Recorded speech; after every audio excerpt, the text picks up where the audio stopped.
students, in last term we learned about fractions. What is meant by fraction? Fraction म्हणजे काय? तर fraction म्हणजे अपूर्णांक. What is this? This is an orange. How many oranges are you looking here? There is only one orange. इथे फक्त एकच संत्री आहे. There one digit, one number, one digit is the whole number. एक ही पूर्ण संख्या आपणाला इथे सांगता येते. But when I divide this orange into two parts, I divide this orange into two parts. मी याचे दोन समान भाग केले. That means when this you told me that this is one orange, तुम्ही म्हणताय की ही एक संत्री आहे. But I cut this and divided into two parts. पण मी हे कापले आणि याचे समान दोन भाग केले. And when I take only one part in this, याच्यातील मी ज्यावेळी फक्त एकच भाग विचारात घेते त्यावेळी आपण काय सांगतो? We say that I take 1/2. म्हणजेच काय? 2 is the total parts. दोन हे एकूण झालेले भाग आहेत. And 1 is I take only one part. त्यापैकी किती भाग मी घेतला ते आपण ठरवतो. यापैकी एकच भाग मी इथे घेतला. 1/2 is the fraction. म्हणून 1/2 हा एक फ्रॅक्शन झाला, अपूर्णांक झाला.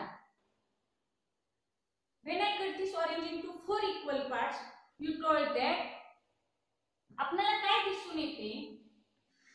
There is one orange, but we make its 4 equal parts. पण आपण त्याचे किती भाग केले? 4 समान भाग केले. 4 is the denominator. एकूण भाग किती झाले हे छेद दर्शवितो. And I take one part from it. जर मी त्याच्यातील एक भाग घेतला असेल तो we show 1 at the numerator place. आपण किती भाग घेतला हे अंशस्थान दाखवतो, तर किती भाग केले हे छेदस्थान दाखवतो. This is called a fraction. यालाच फ्रॅक्शन म्हणतात. That means 1 is the whole number. एक ही पूर्ण संख्या झाली. तर 1/2 and 1/4 are incomplete numbers.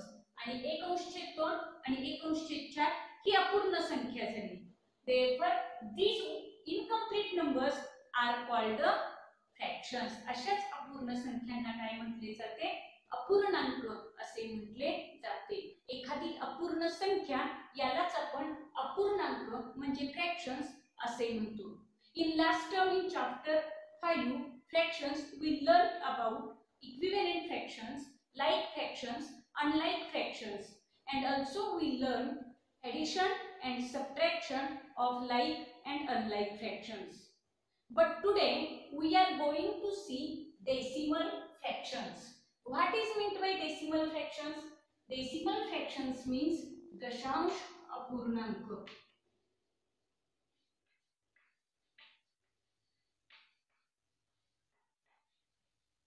दशांश अपूर्णांक म्हणजे काय? तर ज्या अपूर्णांकांचे छेद 10, 100, 1000 असे 10 पटीमध्ये असतात त्यांनाच आपण दशांश अपूर्णांक असे म्हणतो.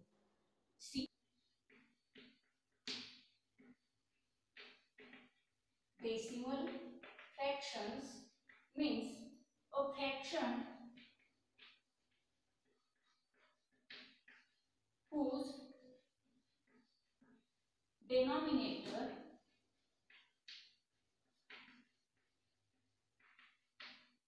are 10, 100, 1000 or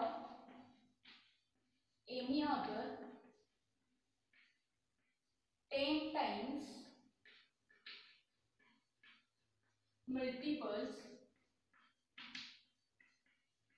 of 10 is called a decimal fraction.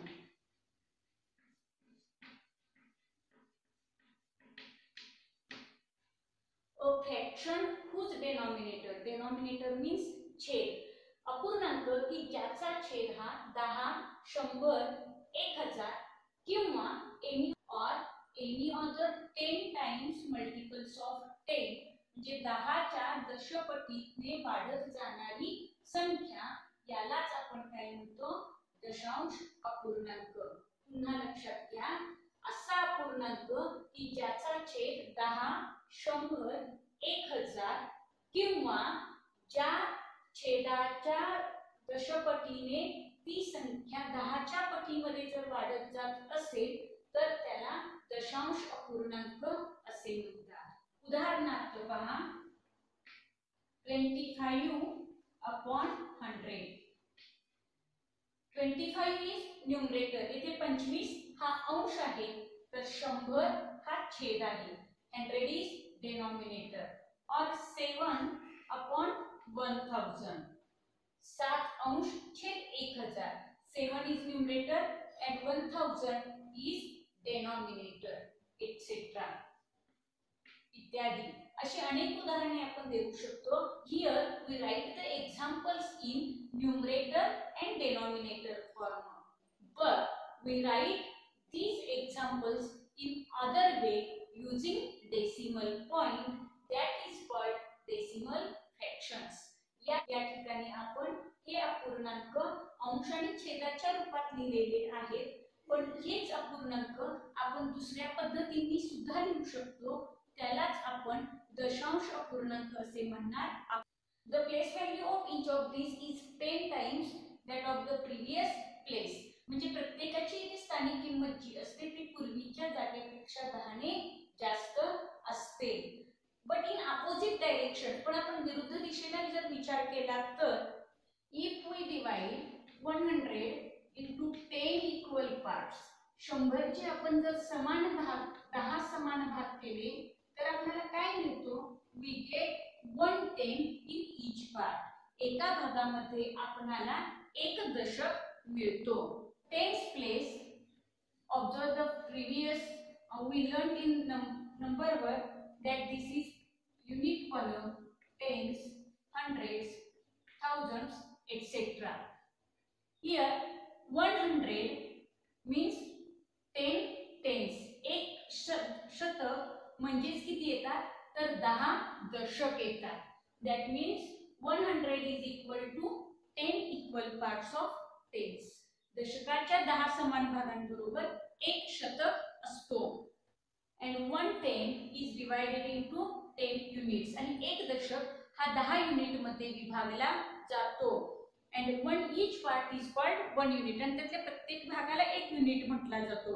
The unit place is right to tens place. पहा येथे काय सांगितलेले आहे, 100 चे जर आपण 10 समान भाग केले तर एक दशक, एका भागामध्ये एक दशक येतो. 1/10 in each part. एका भागामध्ये एक दशक येतो. तसेच आपण म्हणजेच काय, तर शतकाच्या उजवीकडे दशक हा कॉलम आहे आणि म्हणून त्याचे 10 भाग होतात. पण जर आपण 1/10 चे, एका दशकाचे जर आपण 10 युनिट्स मध्ये रूपांतर केले तर आपल्याला युनिट मध्ये, एका युनिट मध्ये एक पार्ट मिळतो. म्हणजे 1/10 is equal to 10 units because it is right to tens. If we divided tens into 10 equal parts, we get 1 unit in each part. जर आपण 10 चे समान 10 भाग केले तर आपल्याला एका भागामध्ये एक युनिट मिळतो. सिमिलरली याच पद्धतीने आपण आता उलट विचार करूया. If we divided 1 unit into 10 equal parts, जर आपल्याला एक एकक हा 10 इक्वल पार्ट्स मध्ये विभागायचा असेल तर पहा, एकाचे 10 समान भाग करायचे. 100 चे 10 समान भाग आपण केलो, प्रत्येकामध्ये 1/10 म्हणजे 10 आले. 10 चे आपण समान 10 भाग केलो त्यावेळी आपल्याला प्रत्येक भागामध्ये 1 मिळाला. पण आपल्याला एकाचे समान 10 भाग करायचे असतील तर कसे शोधायचे? And that time we do 1/10. त्यावेळी आपल्याला काय करावं लागतं, एकाचे 10 भाग करायचे असल्यामुळे एकाला 10 ने भागावे लागतात. And this part 1/10 of each in each part is called fraction. आणि प्रत्येकामध्ये 1/10 जर येत असेल तर त्यालाच आपण काय म्हणणार आहोत, अपूर्णांक. And their denominator is 10 and therefore it is called decimal fraction. आणि त्याचा छेद हा 10 मिळतो म्हणून त्याला आपण डेसिमल फ्रॅक्शन दशांश अपूर्णांक असे म्हणतो. It is read as 1/10. याचेच वाचन आपण 1/10 असे करणार आहोत, म्हणजे 1 असे करणार आहोत. And this place is exactly near to units place at right hand side. आणि ही जागा युनिट प्लेसच्या उजव्या बाजूला असते, एककाच्या उजव्या बाजूला असते. 1/10 इज 1 पार्ट ऑफ 1 युनिट. एका युनिटचा 1/10 हा एक भाग असतो, हे लक्षात घ्या. The next part is decimal point. Decimal is the place created to write the fraction. Decimal हा हे स्थान फक्त अपूर्णांक लिहिण्यासाठी तयार केलेले आहे. Look at the example. The example is 25.17. In this example, we look the point here. This point shows us that 25 is the whole number. हा जो पॉइंट आहे, हा पॉइंट आपल्याला सांगत आहे की 25 हा होल नंबर आहे. होल नंबर म्हणजे ती संख्या पूर्ण आहे, कंप्लीट नंबर आहे, पूर्ण संख्या. And after this point 17 denotes that this is incomplete number. This dot is written after the end of these numbers. या संख्यांच्या शेवटी हा डॉट्स दिला जातो. and therefore 25 is the complete number, whole number. आणि म्हणून 25 ही येथे पूर्ण संख्या दर्शविते. तर after decimal point, after this dot we get 17. 17 is the incomplete number. That is 25.17 is a decimal fraction. the number at the left hand side of dot is called the whole number, and the numbers at the right hand side of this dot is called incomplete number. दशांश चिन्हाच्या डावीकडे ज्या संख्या आहेत ती पूर्ण संख्या आहे, तर दशांश चिन्हाच्या उजवीकडील संख्या ही अपूर्ण संख्या आहे. and this dot is known as decimal point. आणि ह्या डॉटला डेसिमल पॉइंट म्हणून ओळखले जाते. म्हणजेच या डॉटला दशांश चिन्ह असे म्हणतात. आणि दशांश चिन्हाच्या आधीची संख्या जी आहे ती पूर्ण असते, तर नंतरची संख्या ही अपूर्ण असते. and therefore all this number is known as decimal fraction. आणि म्हणून ह्या पूर्ण संख्येला दशांश अपूर्णांक असे म्हटले जाते. now look, this dot is known as decimal point. ह्या पॉइंटला डेसिमल पॉइंट म्हटलं जातं, तर ह्या अपूर्णांकाला डेसिमल फ्रॅक्शन दशांश अपूर्णांक असे म्हटले जाते. now look another example. 7/10. we write 7/10 in usual way. 7/10 हे आपण नेहमीप्रमाणे लिहिले, but when we write it in decimal fraction we write it as 0.7. पण ज्यावेळी आपण डेसिमल फ्रॅक्शन मध्ये लिहितो त्यावेळी त्याचे लेखन 0.7 असे करतो. why we write this? अशा प्रकारे का लिहिले जातात, तर look in tens we get the 7th part of 10. आपणाला 10चा 7वा भाग मिळत असतो, 7th part of 10, and therefore it is called 0.7. आणि म्हणून त्याला 0.7 असे म्हटले जाते. in 10 there is 1 0. एकच 0 10 मध्ये असतो. therefore we write only one digit after this decimal point.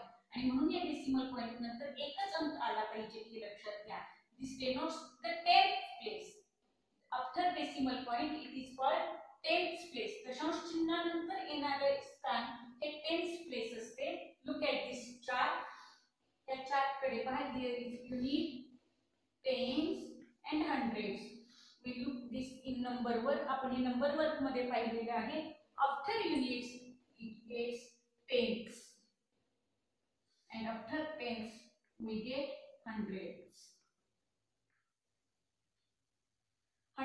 Tens means 1/10. Tens म्हणजे 1/10 and hundreds means 1/100. 100चा 1 भाग किंवा 10चा 1 भाग असे आपण दशांश पूर्णांकामध्ये वाचन करत असतो.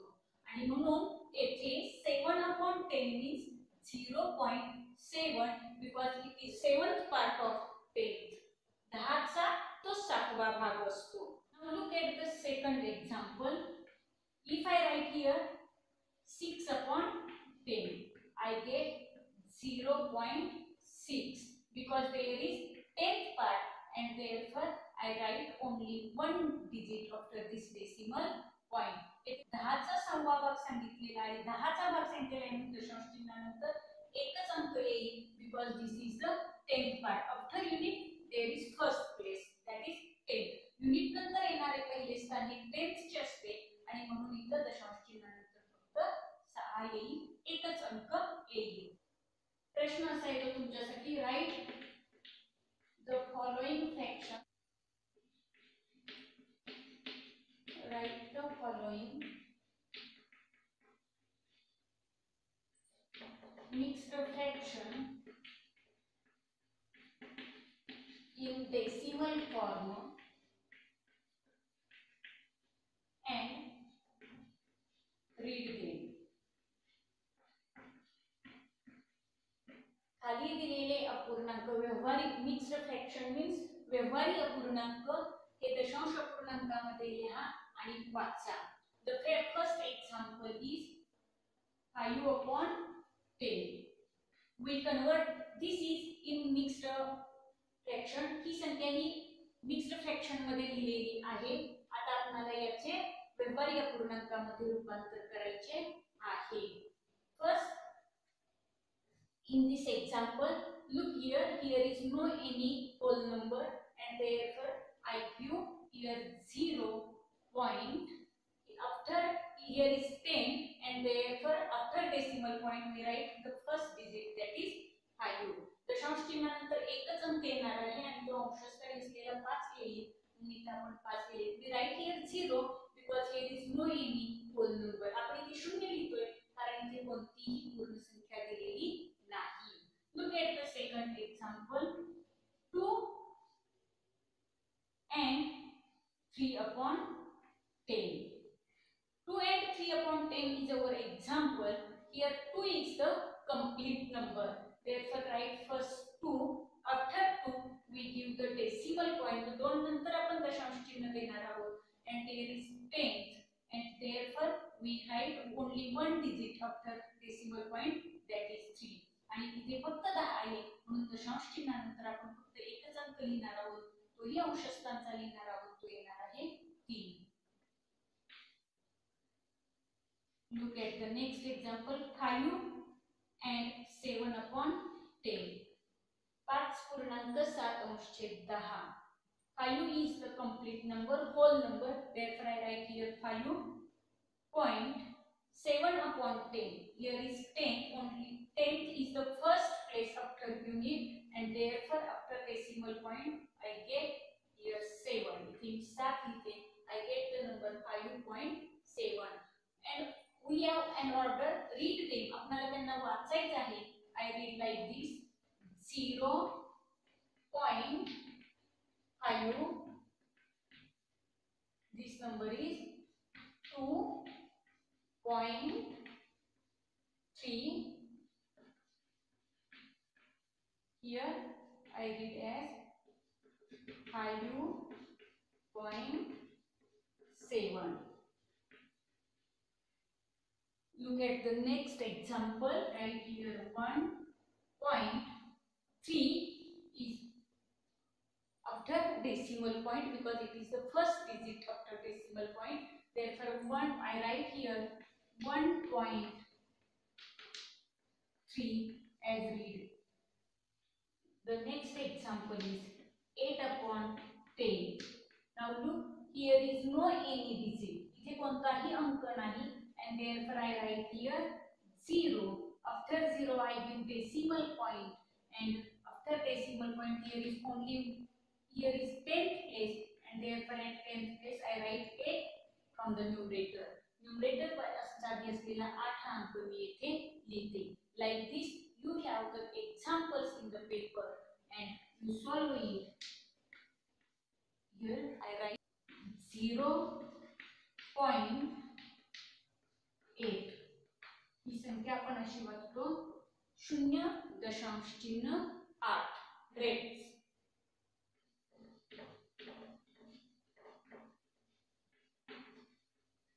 हंड्रेड्स मीन्स शतांश स्थान. आता आपण दशांश स्थान बघितले. छेदस्थानी 10 असेल तर दशांश चिन्हाच्या पुढे एक अंक येतो हे पाहिलं. Now we are going to see hundreds. Hundreds म्हणजे शतांश स्थान. शतांश म्हणजे काय हे आता आपण बघणार आहोत. When there, look at the first example. When there is 100 at the denominator place, ज्यावेळी छेदस्थानी 100 ही संख्या असते, and there is any other number at the numerator place, आणि अंशस्थानी कोणतीही संख्या असू दे, पण ज्यावेळी छेदस्थानी 100 ही संख्या असते, that time that fraction is called hundreds. त्याच वेळी त्या संख्येला अपूर्णांकाला hundreds म्हणजे शतांश अपूर्णांक असे म्हटले जाते. Now look at this example. Here we have to divide this 27 into 100 equal parts. या ठिकाणी आपल्याला काय करायचे आहे, या 27 चे समान 100 भाग करायचे आहे. Denominator shows us that there is how many equal parts are there. छेद काय सांगतो आपल्याला, तर आपल्याला न्यूमरेटर चे किती समान भाग करायचे हे सांगत असतो. We have to make 100 equal parts of numerator. इथे आपल्याला अंशाचे समान 100 भाग करायचे आहेत. And therefore when we make equal 100 parts of 27 we get like this. There is no any whole number. इथे कोणतीही पूर्ण संख्या लिहिलेली नाही. And therefore we write first here 0. म्हणून आपण इथे पहिली प्रथम 0 लिहूया. 0 point. Here are this is hundreds place. हे शतांश स्थान आहे. And there are two zeros. First is tenths place and second is hundreds place. पहिले स्थान हे दशांश स्थान असते, tenths place दशांश स्थान असते, and second place is hundreds place, आणि दुसरे स्थान हे शतांश स्थानाचे असते. And therefore I write 27. 0.27 is the decimal fractions of this mixed fraction. या व्यवहारी अपूर्णांकाचे हे दशांश अपूर्णांकामध्ये केलेले रूपांतर आहे. Look at the next example. I write here 8/100. 8 अंश छेद 100 हा अपूर्णांक आपण घेतला. There is no any whole number. इथे सुद्धा कोणतीही पूर्ण संख्या दिलेली नाही. Therefore I write here 0 first. 0 लिहून घेतला. After 0 I give decimal point. Now look, here are two places and tenths and hundreds, because this is hundreds. हे शतांश स्थान आहे आणि म्हणून अंशाला सुद्धा आपल्याला दोन स्थान पाहिजे. First is tenths place and second is hundreds place. Like this 0, there is no any number, therefore I write here 0 first and then I write 8/100 again. Why I write like this? Because there are, I want here two places at numerator. अंशस्थानी मला दोन स्थान हवी. First is 10th place and second is 100th place. But at 10th place there is no any digit. पण इथे 10th place ला कोणताही digit नाही. Why we get two digits? आपल्याला दोन अंक का हवे? Because there is 100 at denominator. कारण इथे छेदाला 100 आहे. म्हणून आपल्याला अंशाला दोन स्थान हवी. But there is no two digits. पण इथे दोन स्थान नाहीये.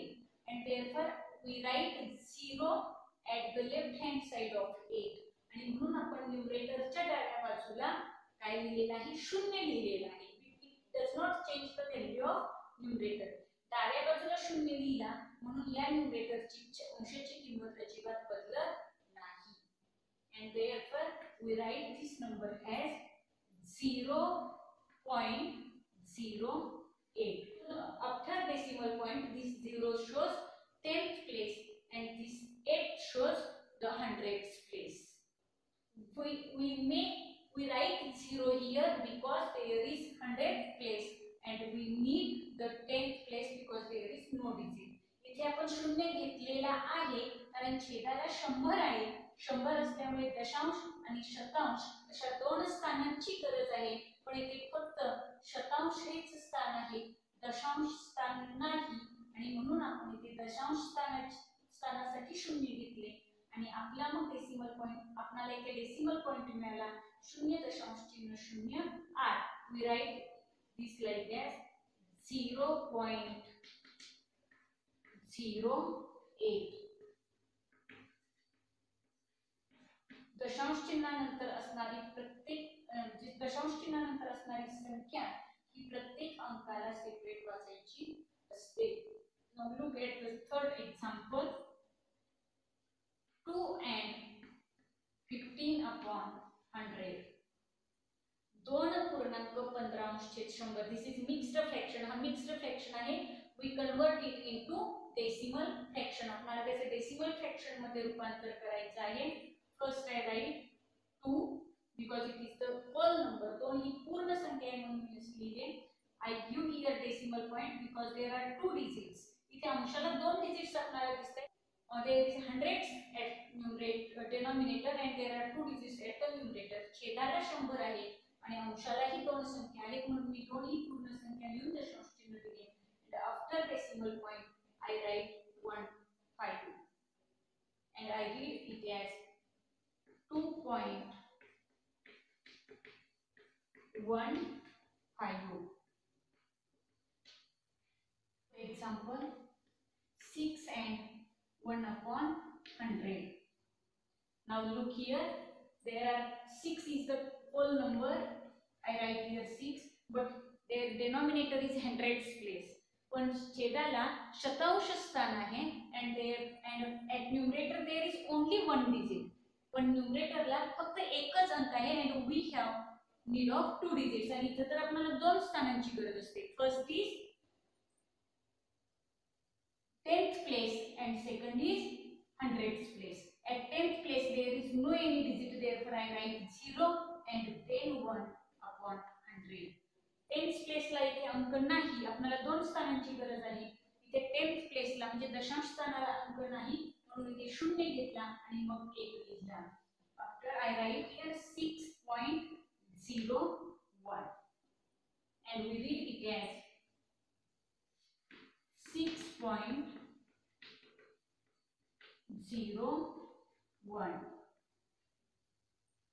The next and the last example is 5/100. In this example also there is no any whole number and at numerator there is only 1 digit, therefore we convert it into like this. We write 0 at left hand side of the numerator. अंशाच्या डाव्या बाजूलाच 0 लिहायचे आहे. उजव्या बाजूला 0 लिहिला तर किंमत बदलते. पहा इथे 5 च्या उजव्या बाजूला मी जर 0 लिहिले असते तर इथे 50 झाले असते आणि म्हणून 5 च्या डाव्या बाजूला 0 लिहिला तर किंमत 5च राहते. 0 दशांश पूर्णांकामध्ये डावीकडे वाढवायच्या उजवीकडे वाढवायच्या नाही. I need 2 digits at the numerator place. मला अंशाला 2 स्थानांची गरज आहे because at denominator there is 100. छेदाला 100 असल्यामुळे अंशाला 2 स्थानांची गरज आहे. Therefore I write 0 before 5. 5 च्या पूर्वी मी 0 लिहून घेतले and it becomes like this 0.05 because there is no whole number. इथे पूर्ण संख्या नसल्यामुळे 0.05 असे आपण त्याचे वाचन केले. I write 0.05.